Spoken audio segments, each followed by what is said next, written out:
التاج المکلل صفحہ نمبر 470 پہ نواب صدیق حسن ان کے بارے میں تحریر فرماتے ہیں، محمد بن یعقوب بن محمد اللغوی الشافعی کہ حضرت امام فیروز آبادی یہ بہت بڑے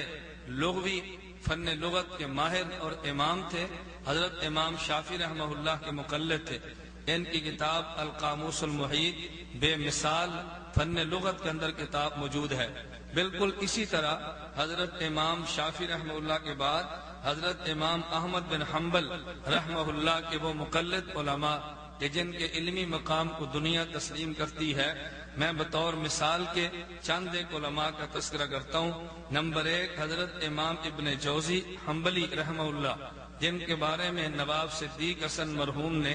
اپنی کتاب التاج المکلل کے صفحہ نمبر 54 پہ تحریر کیا ہے، الفقیہ الحنبلی الواعظ کہ حضرت امام ابن جوزی رحمہ اللہ حضرت امام ابو حنیفہ رحمہ اللہ کے مقلد تھے۔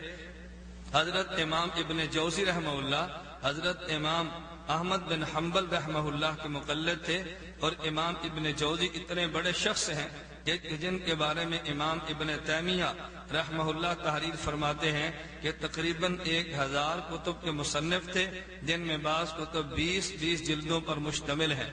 اور ابن جوزی رحمہ اللہ کے بارے میں یہ بات معروف ہے کہ احادیث لکھنے کا اس قدر اہتمام کیا کہ جب احادیث جس قلم سے لکھتے اس قلم کو تراشتے اور اس کے تراشے محفوظ کرتے چلے گئے، اور موت سے قبل وصیت کی ان تراشوں سے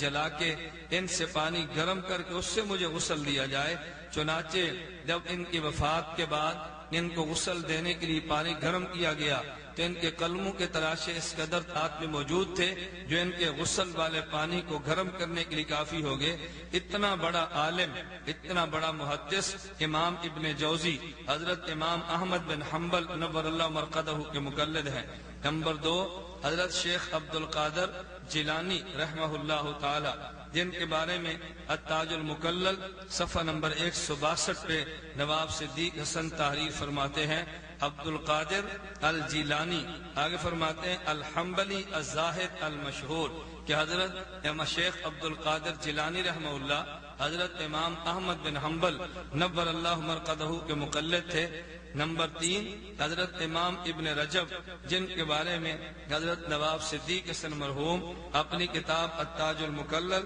صفحہ نمبر 333 پہ عنوان ہی یہ قائم کرتے ہیں، الامام ابن رجب الحنبلی کہ حضرت امام ابن رجب حضرت امام حنبل رحمہ اللہ تعالیٰ کے امام احمد بن حنبل رحمہ اللہ کے مقلد تھے۔ فقہ حنبلی میں جن کی تحقیقات سند کا درجہ رکھتی ہیں، اور حضرت ابن رجب حنبلی ان کی کتاب طبقات الحنابلہ مشہور اور معروف کتاب ہے۔ اور 5 نمبر 5 حضرت امام ابن تیمیہ رحمہ اللہ تعالی، جن کے بارے میں حضرت امام احمد ابن تیمیہ رحمہ اللہ جن کے بارے میں تاج المکلل صفحہ نمبر 429 پہ حضرت نواب صدیق حسن مرحوم نے تحریر کیا، شیخ الاسلام ابن تیمیہ کہتے ہیں الدمشقی الحنبلی کہ حضرت امام ابن تیمیہ رحمہ اللہ حضرت امام احمد بن حنبل رحمہ اللہ کے مقلد تھے۔ اور 5 نمبر پہ یہی معراج ربانی جس مملکت میں کھڑے ہو کے مقلدین کو مشرک اور جاہل کہہ رہا ہے، اسی مملکت کے ایک بہت بڑے عالم شیخ الاسلام محمد بن عبد الوہاب، جن کے بارے میں صفحہ نمبر 341 پہ حضرت نواب صدیق حسن مرحوم اپنی کتاب التاج المکلل صفحہ نمبر 341 پہ تحریر کرتے ہیں، شیخ الاسلام حضرت امام محمد بن عبد الوہاب حنبلی کا تذکرہ کرتے ہوئے کہتا ہے محمد بن عبد الوہاب وکان حنبلیا، حضرت امام احمد بن حنبل رحمہ اللہ کے مقلد تھے شیخ الاسلام محمد بن عبد الوہاب۔ اور یہی نواب صدیق حسن خان ترجمان وہابیہ صفحہ نمبر 21 پہ لکھتے ہیں کہ محمد بن عبد الوہاب نجدی حنبلی المذہب تھے۔ میر ابراہیم سیالکوٹی اپنی کتاب تاریخ اہل حدیث کے صفحہ نمبر 142 پہ لکھتے ہیں کہ حضرت شیخ الاسلام محمد بن عبد الوہاب رحمہ اللہ حنبلی تھے۔ نمبر 3 حنفی علماء جن کا تذکرہ نواب صدیق حسن مرحوم نے خود کیا ہے اپنی کتاب التاج المکلل صفحہ نمبر 406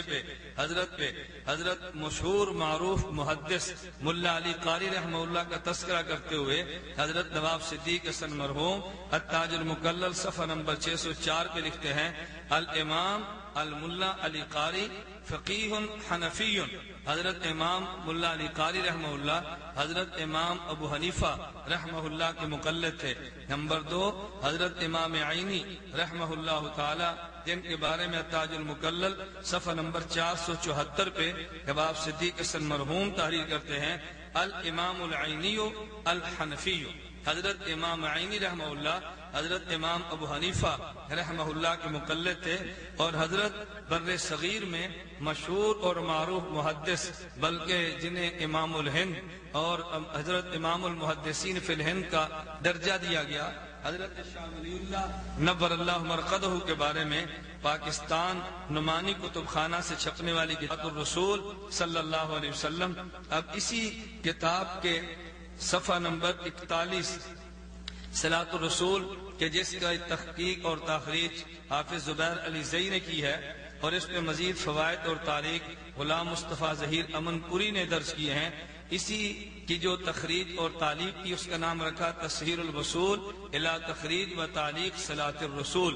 تصحیح الوصول الی تخریج و تعلیق صلاۃ الرسول صلی اللہ علیہ وسلم۔ اس کے صفحہ نمبر 41 پہ لکھتے ہیں شاہ ولی اللہ حنفی نے بھی اس کو صحیح کہا، یعنی گویا انہوں نے حضرت شاہ ولی اللہ رحمہ اللہ تعالی کو حنفی عالم اور حضرت امام ابو حنیفہ رحمہ اللہ کا مقلد تسلیم کر لیا۔ مالکیہ علماء میں سے معروف اور مشہور امام حضرت امام ابن عبد البر مالکی رحمہ اللہ، جو تمہید ان کی کتاب ابن عبد البر معروف ہے، حضرت ابن رشد مالکی رحمہ اللہ جن کی کتاب بدایت المجتہد مدینہ یونیورسٹی میں شامل نصاب ہے، ابن العربی مالکی رحمہ اللہ احکام القرآن جن کی کتاب موجود ہے۔ اتنے بڑے ائمہ اور اتنے بڑے ائمہ ہونے کے باوجود یہ حضرت امام مالک رحمہ اللہ کے مقلد تھے۔ میں نے ابن العربی کی بات کی ہے، کہیں کوئی آپ کو غیر مقلد اور ربانی معراج ربانی جیسا دجال دھوکہ نہ دے۔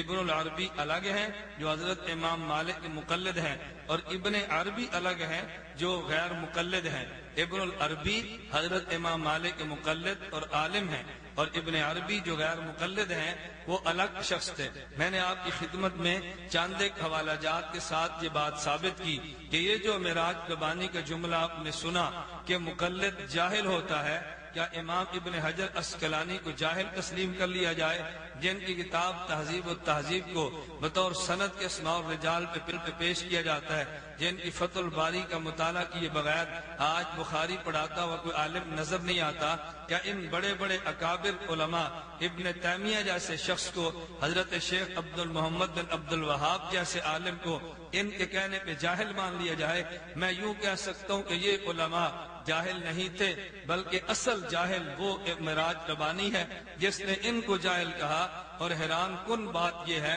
کہ یہی وہ شخص کہ جو اپنے ہمارے حضرات علماء اکابر مقلدین احناف کے خلاف زبان درازی کرتے ہوئے ان کو جاہل کہتا ہے، تو میں کھلے لفظوں میں کہنا چاہتا ہوں کہ جاہل یہ نہیں تھے، بلکہ جاہل یہی معراج ربانی ہے کہ جس نے جہالت کی بنیاد پہ اتنے بڑے بڑے علماء مقلدین کو جاہل کہہ دیا اور اپنی جہالت کا اظہار کیا۔ میں اس شخص کے بارے میں یہی بات کہہ سکتا ہوں، جو چاند پر خاک اچھالتا ہے وہ اپنے منہ